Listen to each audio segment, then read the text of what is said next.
Ang message ngayong umaga mga kapatid ay pause muna tayo sa Mark because sa mga bago po, meron kaming series na go through dito sa Gospel according to Saint Mark. Pero ngayon, magpo-pause muna at titignan natin yung isang kwento. Isa sa mga siguro marahil pinakasikat na kwento ng Panginoon Jesucristo, ang talinghaga ng alibughang anak. Pero kapag napapakinggan yon, ang lagi naalala lang yung bunsong anak na pasaway, naglustay ng pera, ginawa lahat ng kagulat-gulat na pwedeng gawin ng isang anak. Hiniling niya sa pamamagitan ng paghingi ng hiniling niya ang kamatayan ng kanyang tatay sa pamamagitan ng paghingi ng kanyang mana habang buhay pa yung kanyang tatay. Nung Sunday, nasa Bayong Bunga ko, yung po yung diniliver kong message. No? Tapos nung one day, sa Christmas party na Brogian, ng company yun din. Sabi ko, magandang tignan namin sa simbahan yung side naman ng panganay na anak. And still, tignan natin in light of the Christmas message. No? Madalas kapag pinag-uusapan po ang Christmas, naisip natin, nakikita lang na ang Christmas para lang sa mga mababait. Alam yung kanta ng Santa Claus is coming to town? You better watch out, you better not pout, because Santa Claus is coming to town. He will find out if you're naughty or nice. Kung pasaway ka, sorry, wala kang regalo. Kung ikaw yung mabait, ay, expect na mayroong laman ang medyas mo. No, yung of course, that's Western idea. Na pag mabait ka, regalohan ka. O sa mga government worker, kapag magandang performance mo, may PBB ka. Pero lahat naman may PBB, no? May performance-based bonus. Because that's the context kung saan po tayo namumuhay. No? Nire-rewardan yung mga nagpe-perform, nire-rewardan yung mga mababait. Tapos kapag papakinggan nyo yung Christian message, yung gospel kung tawagin o ebanghelyo, para bang kapag sinashare ito para lang sa mga masasama. Pag sinabing masasama, sila yung mga nagnanakaw, korap sa gobyerno, mga matay tao, rapist, basagulero, lasinggero, lahat ng ero. Para sa kanila. Kaya nung bata kami, kapag mayroong mga pasaway na anak at may nagba-Bible study, sabihin ng nanay sa kanyang pasaway na anak, uy, mapang-Bible study, punta ka sa Bible study para mabago ka naman.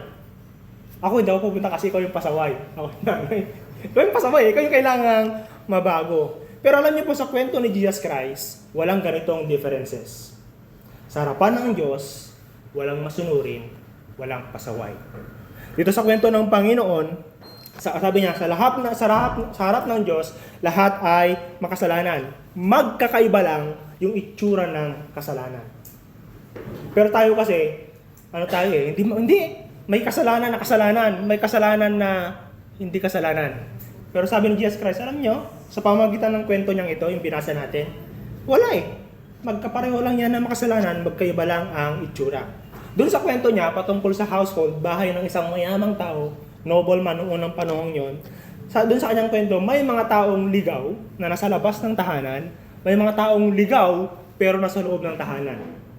Ligaw sila, lost sila. Clear na lost yung mga nasa labas. Pero yung mga nasa loob, minsan hindi mo alam kung lost yan Kasi nasa loob naman mabait naman At sa kwento ni Jesus Christ, itong parehong loss na ito, yung loss sa labas at yung loss na nasa loob, pareho niyang tinatawag na umuwi at makijoin sa kagalakan na meron siya. At ito po yung puso ng Pasko. Ito yung puso ng Pasko. Hindi ito gantimpala para sa mga mabubuti lang at hindi exclusive na tulong para sa mga nangangailangan lang. Ito ay para sa lahat. Ang Christmas ay paanyaya ng Diyos sa lahat sa pamamagitan ng panampalataya sa anak niyang si Jesucristo na kanyang isinugo dahil sa kanyang pag-ibig. At dun sa kinanta natin kanina, sinugo niya para sa iyo. Christ is born for you. Now, dun po sa kwento ni Jesus Christ, I would like to assume na sana alam natin lahat yung kwento, no? Pero baka merong hindi naka-familiar dun sa kwento ng alibughang anak. Ganito po kasi yung nangyayari dyan. Sa may verse 1 and 2, kung meron po yung Bible nyo, pwede nyo tignan, ganito yung nangyari. Isang araw, ang mga maniningil ng buwis at ang mga makasalanan ay lumapit kay Jesus upang makinig. Pareho pong makasalanan yun. Yung maniningil ng buwis, meron silang special part ng pagkamakasalanan. Makasalanan din sila, pero kapag yung mga unang-unang panahon, pag maniningil ng buwis, kinaiinisan ka. No? Kasi, parang kang taga-DPWH na boss. Kasi nagnanakaw ng pera. Ganon yung mga unang panahon, yung mga maniningil ng buwis, ganon yung tingin nila. Now, lumapit kay Jesus, tapos anong ginawa? nagbulong-bulungan ang mga Pariseo at ang mga tagapagturo ng kautusan. Sabi nila, ang taong ito, yan o, tinuturo nila si Jesus Christ, ang taong ito ay nakikisama at nakikisalo sa mga makasalanan. Pag nakikisalo, nakikikain noong unang panahon po, ang ibig sabihin nun, nakipagkaibigan, friends, and family. Kaya pag in-invite kang kumain, uy, tara kain tayo, ibig sabihin, I want to make friends with you. Gusto makipagkaibigan sa'yo, gusto makipagrelasyon sa'yo. At ito yung konteksto kung bakit sinabi ni Jesus ang talinhaga tungkol dun sa nawawalang anak. Yung panganay na ay yung bunsong anak kasi, ulitin ko lang, siya po yung humingi ng kanyang yaman nang wala pa sa panahon. At hindi niya lang hiningi yun pinagbenta niya. Tapos, kinuha niya at nilustay niya sa malayong lugar. Sa tingin niya, doon niya matatagpuan ang kagalakang hinahanap niya. Until naubos yung kanyang pera. Gano'n man kadami, gano'n man, kung milyon man yun, naubos pa rin. At ito'y nagdulot sa kanya ng kagutuman, kahihiyan, at kahubaran. Now, doon po sa kwentong ni Jesus Christ, may dalawang anak. Pero dalawang klase ng lostness. Binuo ko po, hindi natin binasa kanina through Brother Joshua, yung verse 3 hanggang verse 24. Kasi pasadaan lang natin siya. Yung kababatang anak ay naghahanap ng kaligayahan sa labas ng bahay. Sa loob ng kanilang bahay, base dun sa kwento, everything is provided. Sobra-sobra pa. Pero, hinanap niya yung kagalakan sa labas ng kanyang bahay, bahay ng kanyang ama. Akala niya, ang saya ay nasa malayo, kaya umalis siya, ginastos lahat, at yun, nauwi nga sa kawalan at kahihiyan. Yung nakakatandang anak naman, alam niya na ang kagalakan na kailangan niya ay nasa loob ng kanyang tatay. Yun sa kanyang kwento. Nagtatrabaho nga siya para dun Alam niya na nandun sa loob ng kanyang tatay yung kagalakan niya kanyang hinahanap-hanap. Kaya nanatili siya, nagtrabaho, at sumunod, at naging responsable. Usually, typical sa mga panganay na anak, hindi siguro lahat ng panganay na anak, panganay ako. Pero hindi lahat siguro ng panganay na anak ay responsable. Pero karamihan ay responsable, sumusunod. Kasi sila yung role model Magpakabait ka, si Katimanong. O kayong manang, kayong panganay. Ginagaya ka ng mga ading mo. Yung laging sinasabi sa baryo. I don't know kung makarelate po yung mga panganay dyan, pero yung aming napapakinggan noon. But here's the tragedy. Nanatili siya sa bahay para sa kagalakan kanyang inaasam-asam, pero kailanman hindi siya nakapasok sa kagalakang iyon, sa sayang iyon. Para bang people who celebrate Christmas. Christmas is a Merry Christmas, masayang season, no? But there are people who celebrate Christmas sa ibang kaparaanan. That's why they are failing or they fail to enter the joy na ino-offer ng Christmas. Kasi iba yung way nila of doing it. Ang panganay na anak ay napapaligiran ng kasaganahan, napapaligiran ng kasiyahan, may piyesta, pero naranasan niya ay puro pagod. Sabi niya, nagpakaalipin ako, pinaglingkuran kita. Sa ESV o NIV, I've enslaved myself for you. Anak siya, pero nagpakaalipin siya. Oh, that's a tragedy. Maraming ganon. Anak ka naman, pero bakit nagpapakaalipin ka? Ang ama ay sinabi niya sa kanyang anak, sa may verse 31 and verse 32, Anak, lagi kitang kapiling at ang lahat ng ari-arian ko ay sa iyo. Think of that mga kapatid, lahat ng ari-arian niya ng ama ay sa kanya. Nakasihinati niya na yun At sinabi niya rin, nararapat lang na tayo'y magsaya at magdiwang sapagkat patay na ang kapatid mo, ngunit na buhay na walang ngunit muling natagpuan. Hindi na magiging sa kanya yung yaman. Kasi sa kanya na. Hindi niya na kailangan pagtrabahuan. Hindi niya kailangan patunayan yung kanyang sarili na worth it siya. Kasi in the first place, anak siya. And that's all that matters. Wala siyang kailangan patunayan. Wala siyang kailangan pagpagawa. Anak siya Ano kailangan mong gawin, anak? Anak kita. Anong ginagawa mo? Pero yun po yung kanyang ginagawa. Pero imbes na tamasahin, i-enjoy yung sarili niya dun sa regalo, ng presensya ng kanyang ama, ng yaman ng kanyang ama, pinili niyang magtrabaho para sa pabor na matagal niya ng hawak. Matagal nang nasa kanya. Nandun na. Ang sinabi ng Jesus Christ sa kanyang kwento, this is another kind of lostness na hindi madalas nakikita. At ito po yung klase ng lostness na madalas hindi natin pinag-uusapan ngayon. No? At may mga ganitong klase ng tao po. At marahil, yung iba sa inyo nandito ngayon sa loob ng simbahan. At so, hindi nyo kailangan lumabas at isipin nyo yung karuban ninyo. Marahil kayo yung lost na anak na ito. Hindi sila yung halatang rebelde. Hindi sila yung halatang black sheep sa family. Hindi sila yung mga layas. Sila yung mga nandun sa loob lang ng bahay. Ito yung mga anak na yon. Sila yung maayos, disiplinado, laging present, laging maasahan. No? Yung salita nila ganito, hindi ako nagpa-party-party, hindi ako naglalayas, lagi akong sumusunod at ginagawa ko yung tama. Ganon yung kanilang lengguwahe. Sila yung mga, kung maalala nyo, nung kabataan ninyo, sila yung pinagko-compare ng mga nanay ninyo. Ba't di mo gayahin si ganito? Ang bait-bait niya. Nagsingpet, naglaing. Sika! Nagsulping ka, nagtangtangkin to ulom. Ba't di mo gayahin? Tignan mo siya. Siya yung sundin mo. Sila yung mga taong ganon. Sila yung mga lost hiddenly.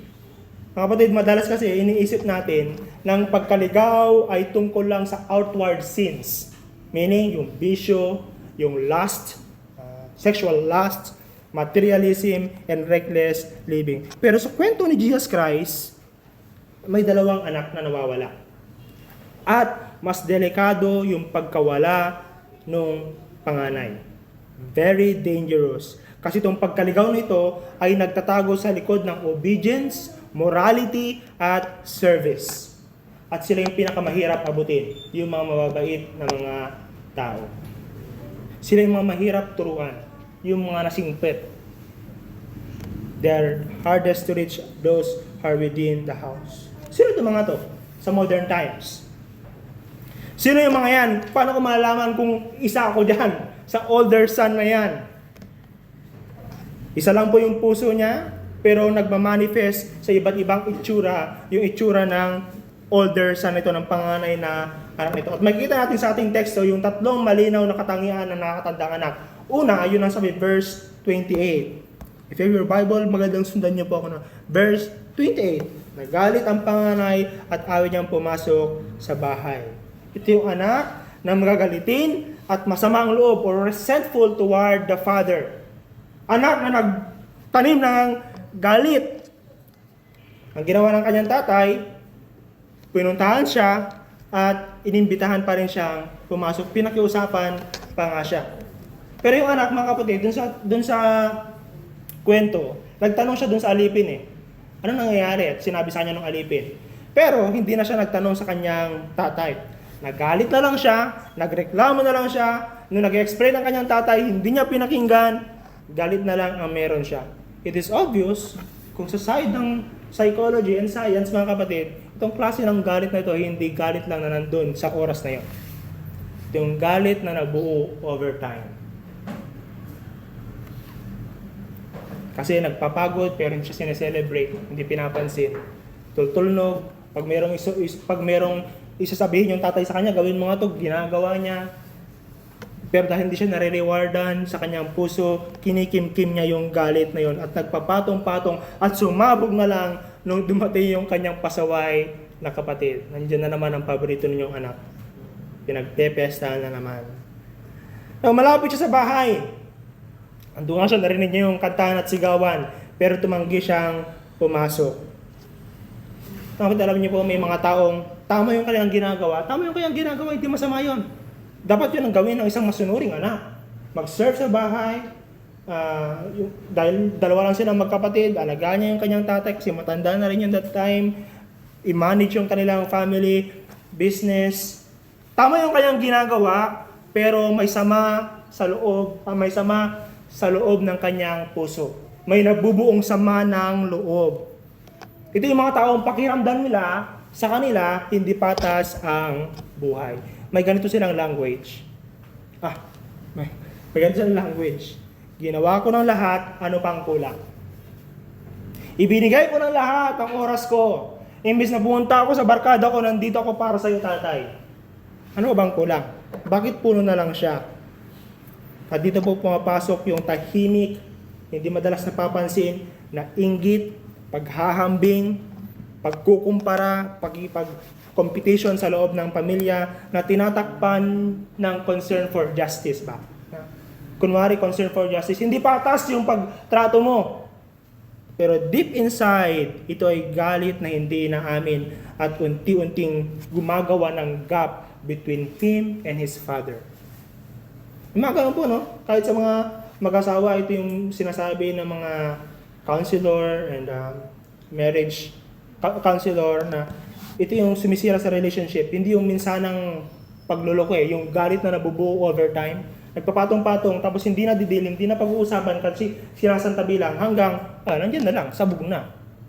Tapos mahirap, narigat tong aiwinin, narigat tong kasikasuhin. Kasi nga, over time nabuo yung galit na yon. At yun po yung nangyari sa anak. Nagkaroon ng dibisyon sa kanya at sa kanyang ama at sa kanyang kapatid. Imagine nung sinabi niya, nung dumating ang anak mo, hindi na si Ading, ang anak mo, ito yung ginawa ng anak mo. Nagkaroon ng gap between them. Pangalawa, ito yung mga taong ang tingin nila sa kanilang identity ay transactional. Obedience. Gagawin ko ito, bibigyan mo sa akin yan. Sabi niya, sa verse 29, pinaglingkuran ko kayo sa loob ng maraming taon, kailanman ay hindi ko kayo sinuway. Wah. Model son talaga to. Ito lang yung sinasabihan, gayahin niyo itong batang to. Naglingkod sa kanyang tatay, sa kanyang magulang, at kailanman hindi siya sinuway. Mga kapatid, ang problema ay hindi yung pagtatrabaho. Hindi yung problema niya. Ang problema niya ay ang paniniwala ang kailangan niyang magtrabaho para siya ay mahalin. That's the problem. Ang problema niya ay iniisip niya na kailangan niyang magpagod, kailangan niyang kanyang patunayan yung kanyang sarili sa kanyang tatay. Sabi niya, ganito yung mga language sila, I have worked for you, therefore I deserve your love, I deserve your attention. Sabi ng tatay, nasa iyo naman anak eh. It's been here all the time. Mga batid sa ating pong culture, lalo sa mga millennials and Gen Z, ito yung ugat ng burnout culture. Yung identity mo na nakatali sa yung usefulness, tapos takot ka na magpahinga kasi pag nagpahinga ka, hindi ka na mahalaga, hindi wala kang pakinabang. At ito yung, totoo yun sa ating kultura at noong panahon, ito yung experience nung bunsong anak. Alam niyo yung bunsong anak, nung marami siyang pera, marami siyang kaibigan. Nung marami siyang material things, maraming pumapansin sa kanya, marami siyang tropa. Nung walang-wala na siya, baboy na lang ang kaibigan niya. Ganito yung culture ng panahon na yun. Ganito yung culture sa labas ng bahay ng kanyang tatay. Pero sa loob ng bahay ng kanyang tatay, ganito mag-isip yung panganay. Na kailangan kong magtrabaho, kailangan kong maging useful, kailangan kong mag-provide para mahalin ako ng aking tatay. Kaya tuloy-tuloy ang pagod, walang pahinga, walang panahon para magsaya. These are the people na unable to rejoice with the grace of God sa may verse 32. Nararapat lang na tayo magsaya, sabi ng kanyang tatay, at magdiwang sapagkat patay na ang kapatid mo, ngunit na buhay na wala, ngunit muling natagpuan. Alam niyo po, hindi nag-lecture yung kanyang tatay, hindi siya pinagalitan. Mabait yung tatay, no? Hindi siya pinagalitan, hindi siya sinampal, hindi rin siya binigyan ng 3 points na kailangan niya i-consider. Ito yung dapat mong tindahan. No. Naralapat lang tayo magsaya. It's an invitation. Dapat lang na maggalak tayo. Anak, halika. Makipag-join ka sa kagalakan na meron sa ating tahanan. In-invite siya sa kanyang kagalakan. Sa younger son, kung alam niyo pa yung kwento, no? Yung bunsong anak, nag-practice yun na mag-sorry eh. Nag-practice ng kanyang sasabihin. Nung umuwi na siya sa kanyang tahanan, sinabi niya na yung kanyang pinractice, hindi na tinapos ng kanyang tatay. Kung palabas lang po yun, hindi siya pinakinggan ng kanyang tatay. Ang mahalaga sa kanyang tatay, umuwi ng aking anak, ang dapat gawin ngayon, i-restore yung kanyang itsurang pagiging anak, pagiging noble noong unang panahon, kagalang-galang na tao, at magpapiesta. Yun yung mahalaga sa tatay. Ang mahalaga sa tatay, makauwi yung kanyang anak at bumalik na yung kanyang anak. Ganon din yung ginawa ng tatay dun sa panganay. No more explanation. Come home and join in the celebration. Pero hindi ito matanggap nung panganay na anak. Hindi kayang magsaya ng older son kapag ang nabibiyayaan ay ang iba. Dapat ako yan eh. Kasi ako mas tama.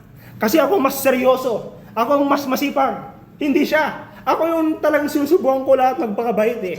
Tapos siya yung i-celebrate. Siya yung i-promote sa workplace. Hindi lang po sa trabaho ito, no? Ito ay totoo din sa mga religious insiders. Meaning, mga taong nagpapaka-religyoso, kagaya ko. Totoo ito. Madalas, ito yung mga religious leaders, mga pastor, mga ministro, mga elder sa loob, literal na elder sa loob ng simbahan, matagal na sa church ministry, nahihirapan magsaya kapag may ibang pinupuri. Nahihirapang magsaya kapag merong ibang nire-rewardan. Nahihirapang magsaya kapag merong ibang ginagamit ang Lord at hindi siya. Kasi dapat ako yun eh. Mas magaling ako dyan eh. Dapat ako yun eh. Mas matagal ako sa kanya eh. Dapat ako yun eh. Kasi ako yung nagmamap sa simbahan eh. Dapat ako yun. Pero hindi siya yun. Iba ang nire-rewardan. No, it's very real.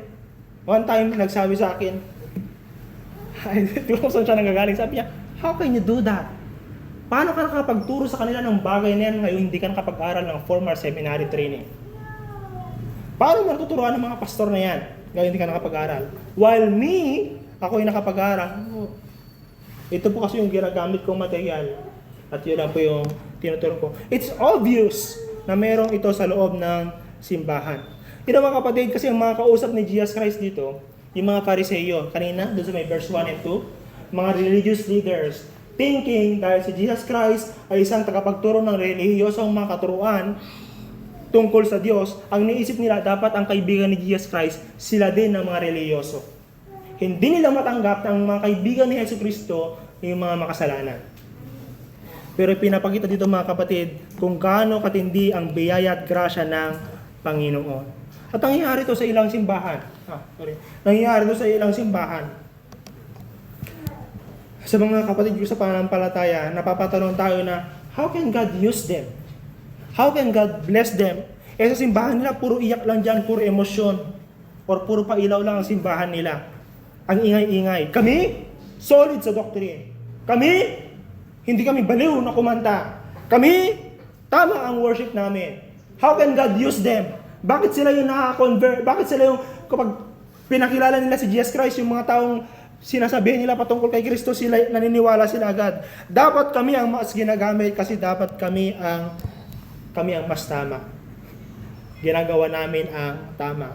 Ano nangyayari? We fail to rejoice. We fail to join na makipagsaya kasi merong isang bumalik sa tahanan ng ating Ama. Merong isang bumalik, umuwi mula sa pagkakasala o mula sa pagkapasaway. Mga kapatid, hindi ito panawagan para isang tabi ang ating conviction. Ito ay paalala na ang kaligtasan ay pag-aari ng Panginoon, hindi sa ng ating sistema. And when you realize that, ng kaligtasan ay sa Diyos, you can rejoice even if that salvation happened under the ministry of other churches, even though we have theological differences. Because we know na salvation is of the Lord. At ito po yung tragedy ng marami. Sorry na hindi na surprise. Parang yung mga regalo ng ilan sa amin, hindi na surprise. Ang trahedya ng older son ay ito mga kapatid. Hindi disobedience, kundi kawalan ng kakayahang tumanggap. Tumanggap ng ano? Tumanggap o tanggapin ang pag-ibig ng kanyang tatay na pagmamay-ari niya na at pwede niyang i-claim freely. Sa mga tatay dito, hindi kailangan patunayan ng anak ninyo ang kanilang sarili. You love them because they are your children. No? Makaka-relate kayo dito. At ang pagtanggap ng biyaya ay nangahulugang bibitawan niya ang kontrol. Bibitawan niya ang kontrol.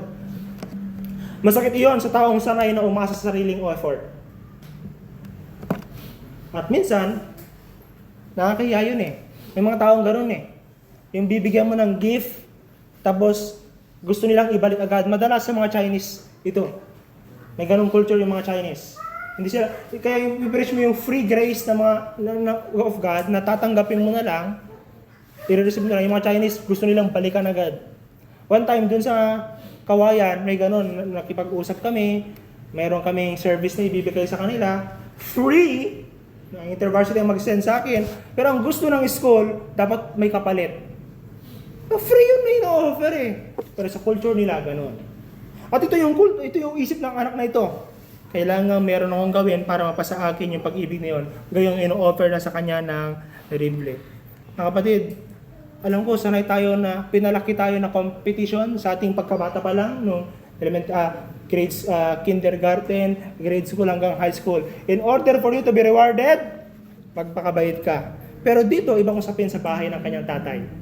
The reward is already his. This says something about Christianity, no? Ito po, ang pinakamalalim na act of faith ay hindi ang paggawa ng paggawa, kundi pagtanggap ng ino-offer sa atin ng Diyos. Anak, pasok ka na, makisaya ka sa aking presensya. Teka lang po, yung aking damit. Hindi na yung damit sa kana yun. Ang importante, umuwi ka muna. May damit na nakalaan sa bahay. Teka lang po, wala akong dalang handa. Ay, makikain po kayo mamaya kahit wala kayong dalang pagkain ha. Kasi the invitation is free. Medyo marami yung pagkain na dinala para lahat tayo ay makikain. May culture tayong gano'n eh. Tama naman yun, pwede yun dahil nahihiya ka, pero ibang usapin kapag sa pananampalataya. The invitation is free, come home.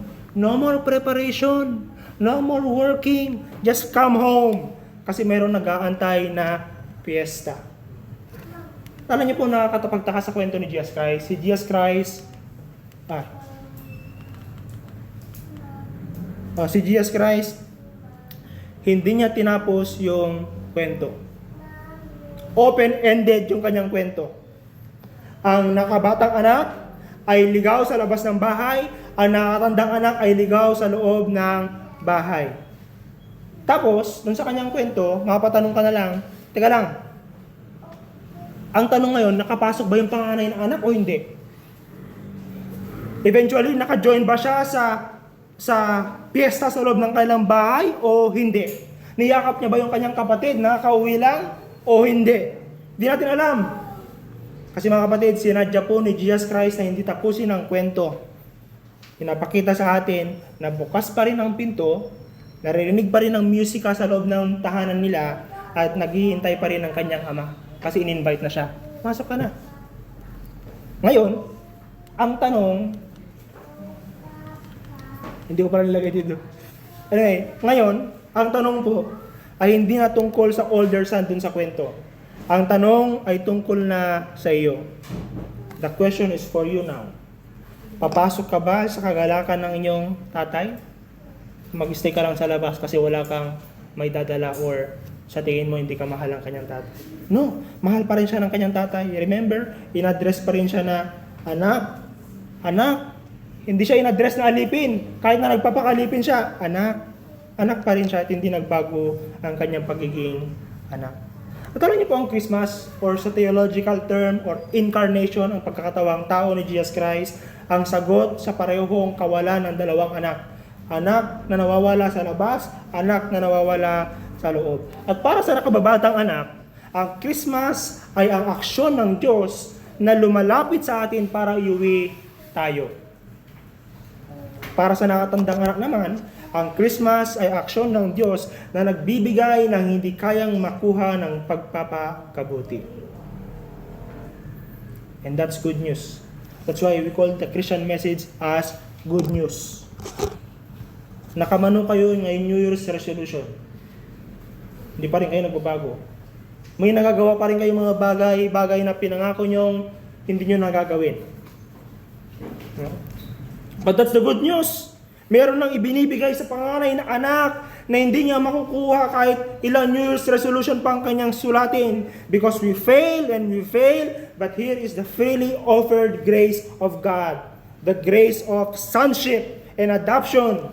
Libre siya, mga kapatid, dahil ito ay binayaran na. Para sa tindahan, di ba? Pag may kasama kang tropa mo, magbabayad ka pa lang, hindi, okay na, libre na. Hindi ibig sabihin, hindi kayo pinagbabayad ng tindahan, binayaran niya lang talaga. Libre siya kasi meron na nagbayad. Binayaran na ng Panginoong Jesucristo nung siya'y dumating dito sa ating mundo. Kinanta natin kanina, born that men no more may die. Born to raise the sons of earth. At ito yung sinasabi po ng Panginoon sa atin tuwing Christmas. Masyado kang ligaw para makauwi mag-isa. Masyado kang bulag para iligtas sa sarili mo. Kaya ako na ang lalapit sa iyo. At pinakita po ng Panginoong Diyos ang kanyang paglapit nung dumating ang Panginoong Jesucristo. Dahil ang ginogoto namin ngayon ay series sa Gospel according to Mark. Yung ilan sa amin dito ay very familiar na sa kwento ng mga disipulo kung gaano sila kapalpak, kung gaano sila kahina, kung gaano sila ka-slow to learn. Nakainis yung mga ganun, no? Tinuruan mo na ng paulit-ulit, hindi niya pa rin makuha. Nakainis mo, mga teacher, I don't know kung makarelate kayo, makapelo. Pero si Jesus Christ, hindi niya sila iniiwan. Hindi niya iniiwan yung kanyang mga disciples. In fact, sa John chapter 17, ipinag-pray niya sila. At ito po yung prayer ni Jesus Christ, basahin ko sa inyo.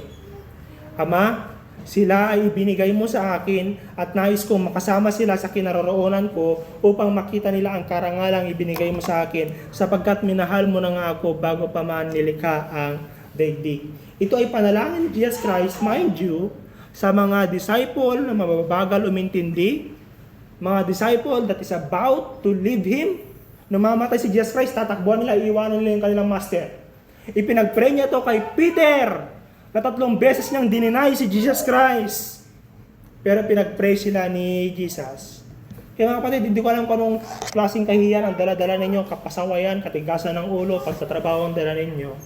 Kapag gumarap ka na sa kanyang kalawalhatian, kapag hinarap na natin si Jesus Christ, anong itsura ng kanyang mukha sa tingin ninyo? Siya ba ay dismayado? Malamig yung kanyang pagtanggap sa iyo? Doon sa ating kwento, puno ng galak, pag-ibig at lambing. Ang invitation ay, halika, pumasok ka sa lugar at handaan na hinanda ko para sa iyo. Ang sabi ni Jesus Christ sa kanyang mga disciple, mauna na ako kasi maghahanda ako ng lugar para sa inyo. You are the reason kung bakit siya nagpre-prepare doon. Kung anong pinaprepare niya, hindi alam. Pero dun sa kwento, marahil piyestahan, marahil kagalakan, marahil maraming kainan at tugtugan. Halika na, pumasok ka sa kanyang presensya. Ano bang Christianity? What is Christianity? Is it doing good? Is it being good? May kanta na nakanta namin ng ilang beses na dito sa simbahang ito. Ang title ng kanta ay Rock of Ages. At may linyang ganito. Nothing in my hands I bring. Wala akong dalang regalo. Simply to thy cross I cling. Naked come to thee for dress. Helpless look to thee for grace. That's Christianity. You come with nothing, that's okay. Because God has something for you in His presence. You come with no dress, sira-sira ang damit mo, gaya ng bunsong anak, it's okay. May nakahandang magandang damit para sa iyo. Kasi nga, may nagbayad na para sa ito, ang nagbayad nun ay si Jesucristo. Kaya po, ang final na question sa Christianity is this. Kontento ka na ba sa ginawa ni Kristo para sa iyo? That's Christmas. To be contented sa ginawa ni Jesus Christ para sa iyo. Doon sa kinanta natin kanina, si Kristo ay pinanganak para sa iyo, si Kristo ay namatay para sa iyo, at sinasabi ng Bible sa Hebreo, si Kristo ay nabubuhay hanggang ngayon at namamagitan siya para sa iyo. So anong natitira para sa iyo? Ang natitira para sa iyo ay ang pumasok sa kagalakan na meron sa bahay ng Ama. Wala nang pagpapanggap, wala nang katapusang pagod para patunayan ang halaga mo. The invitation is this. Umuwi ka na at tanggapin ang pag-ibig na matagal nang ibinibigay sa iyo. No more preparation, just come home. No more dressing up, kasi sira din yan. Ang kailangan damit natin mga kapatid ay yung damit na ino-offer ng Diyos freely for those who come home and join in sa kagalakan na meron ang Ama sa langit. This time I invite you brothers and sisters to sit down at tanggapin lang yung mensahe natin na pakinggan for a minute or two, and then we will sing and then we will pray.